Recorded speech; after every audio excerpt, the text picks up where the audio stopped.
Hey guys, got my crank out. Supposedly been mag fluxed and ground 20 on the mains and rods. Well, this is the same shop that mag fluxed my block and missed a big freaking crack in the lifter belly. So we're gonna test fit it, and first I'm gonna do the Uncle Tony.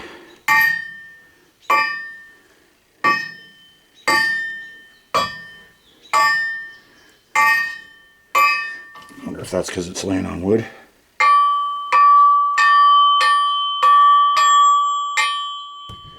I'm gonna call that good. I'm gonna plastic gauge them. Yeah, I imagine you could just sort of put some oil on the crank and feel it in there. You know, I don't often go, wait a minute, what the hell is that? Some weirdness, a little bit of soft material. Doesn't look like it hurt anything, just a little piece of flashing, I guess. I don't like that. Alright, first thing we're gonna do, see if this crank drops down in there nice. Got the hole, so it should pump oil just fine. Yeah, he wrote on the end counterweight here what he supposedly did. But I see nothing stamped anywhere. And I would think that's a good idea to do. Isn't it? Oh man. I don't know. Oh, there she goes. Alright. Already it feels really nice. That is a very fine little noodle.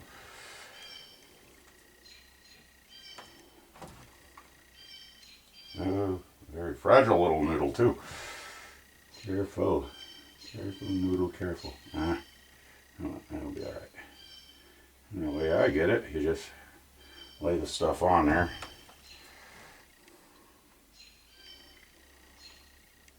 Whoop.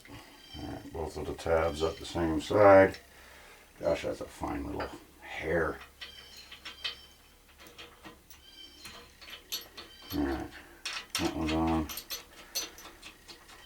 Alright, well, you know what I'm doing. I'm gonna get set up instead of making you watch all this crap. Torqued them all to 50, and then I torqued them all to 90. And then I backed them all off. Now the bolts are just in there, but I haven't taken the caps off, so we're gonna find out what she says together.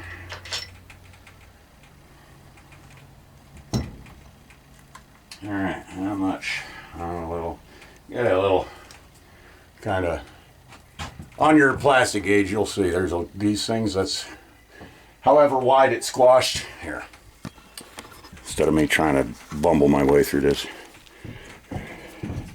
Right there, that's your little squash noodle. So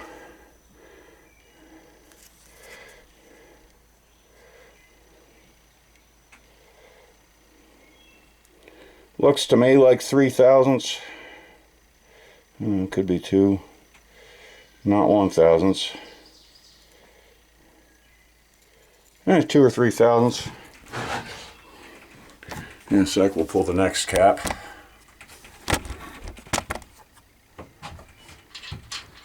And look at it together. Now, you got the idea now, so.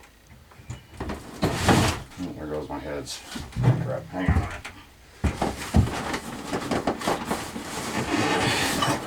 This is not the most ideal place to build an engine, but it's what I got, and it's what I'm going to use. Okay. It looks about the same on this one too. 0015, what's that? Friggin' 15 millions? 15 10,000s? I don't know. Not one. See, 2/1000ths. Yeah, 2/1000ths there too. maybe a whisper less. Okay, and number 3 cap looks about the same.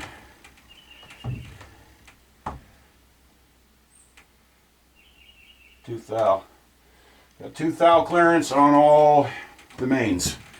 Alright, so I'm going to carefully make sure I got all that friggin' plastic gauge off of my bearings and my, journals, I don't know. And then I'm going to oil it, pull the crank back out, oil the bearings, oil the crank, drop it back together, torque it, and see how it rolls. There's 30.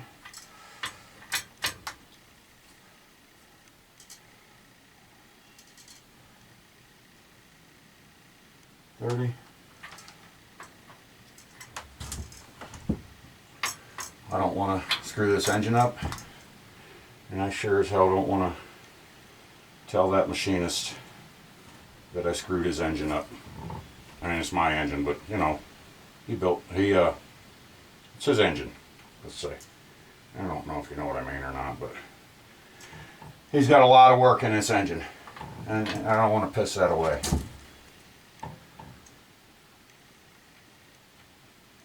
$30.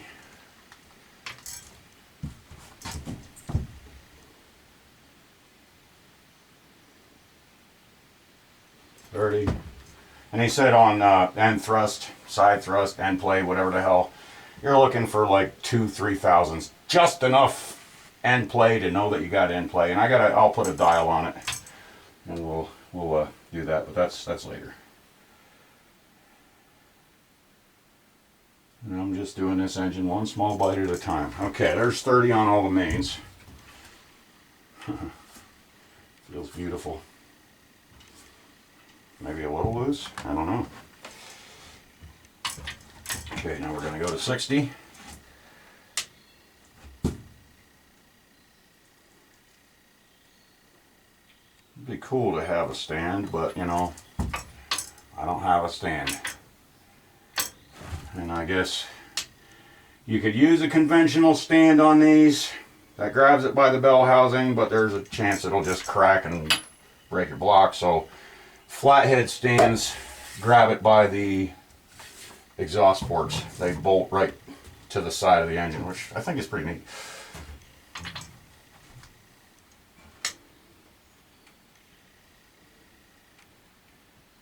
$60.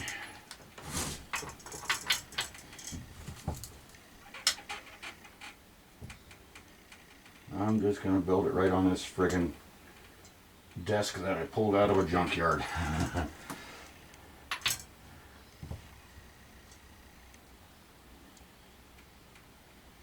$60.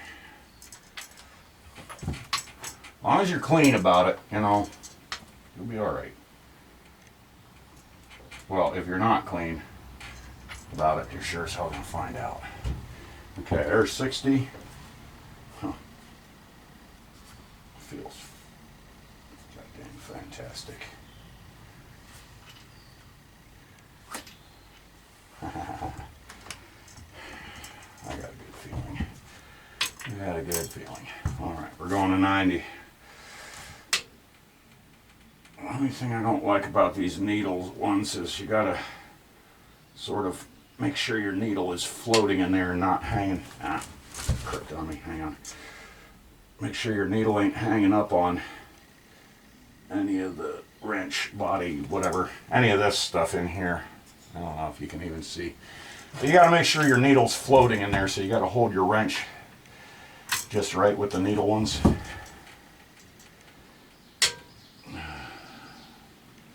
I did oil those bolts, but they're creaking at me. There's 90 on the front.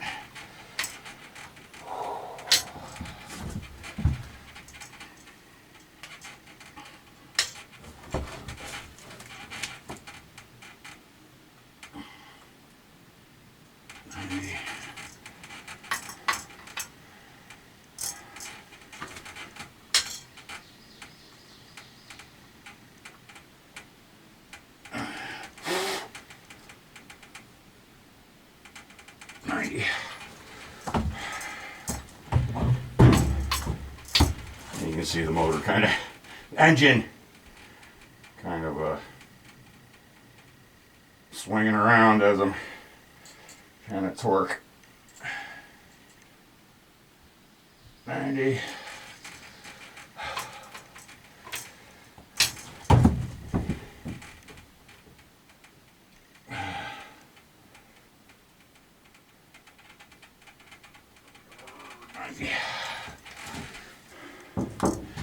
Okay. Dude. Shouldn't there be some resistance on there? But it just feels like butter.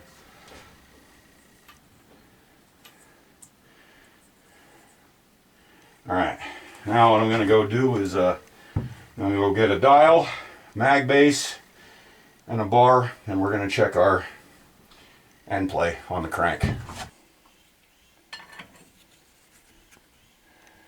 Yeah, 5/1000. 4 5/1000. Just enough end play. You know, I don't know, maybe it's a little loose, but I'm not scared of it. Chuck Exton out of Canadenstis, Pennsylvania. He's the guy who did all the machine work on this thing, except the initial mag flux and the crank grinding. The first shop I went to is the guy that did the mag flux on the block, the crank, and ground the crank. Alright, and the first guy, for whatever reason, this block left his shop with a crack in the lifter valley. And the machinist was not happy about it. He was calling bullshit on me that I had this thing mag fluxed, and we got that straightened out. Fortunately, it seems like at least on the mains, the guy he did me right. I hate to even have any kind of a problem with this first shop because I've worked with him before. Chuck Exton works with this shop, and knows this guy, and that's why he was calling. That's why he originally I said I had it magnafluxed at this certain shop, and Mr. Exton says, oh yeah, I know those guys, I work with them a lot, and that's why he just took my word and didn't bother mag fluxing it.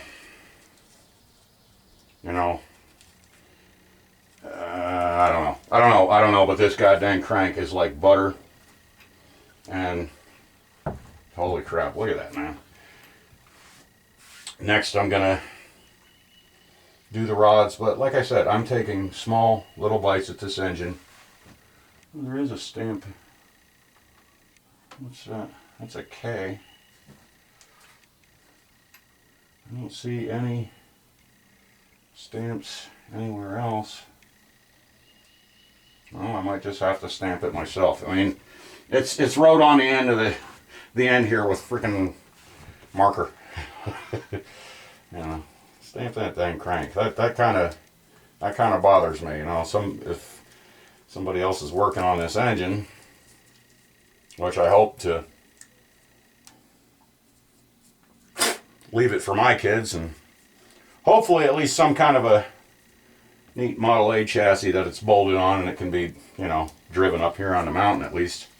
I want to leave them something cool, and if they're working on this thing, they'll need to know stuff about it. Because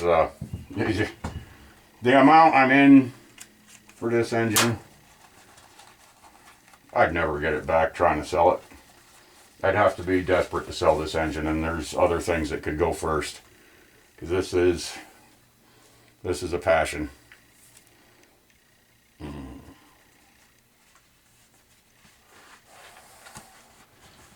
That crank feels amazing.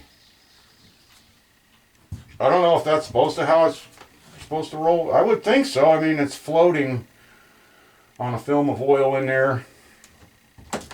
He line honed just a little bit, and he had to get these caps. He sent these to some government dude that he knows. I don't know, but he knows people, man. He had to get the caps trued up, something.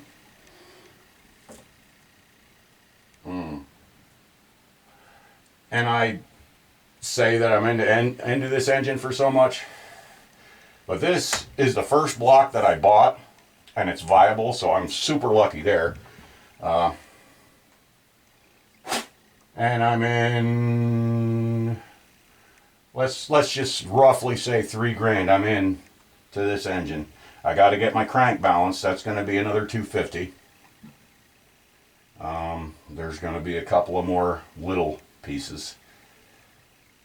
So it's still going to be roughly $3 grand that I'm in running engine, and you know, apparently the way these things go, that's cheap. There's guys that buy 5 or 10 blocks and they're all junk, or I don't know, but it's going to be beautiful, and I'm going to love it, and it's going to sound so good. So there's my crank test fitted. It's butter. Chuck Exton, Canadensis, Pennsylvania. Look him up. Real good guy. God bless you, Chuck. You did a hell of a job.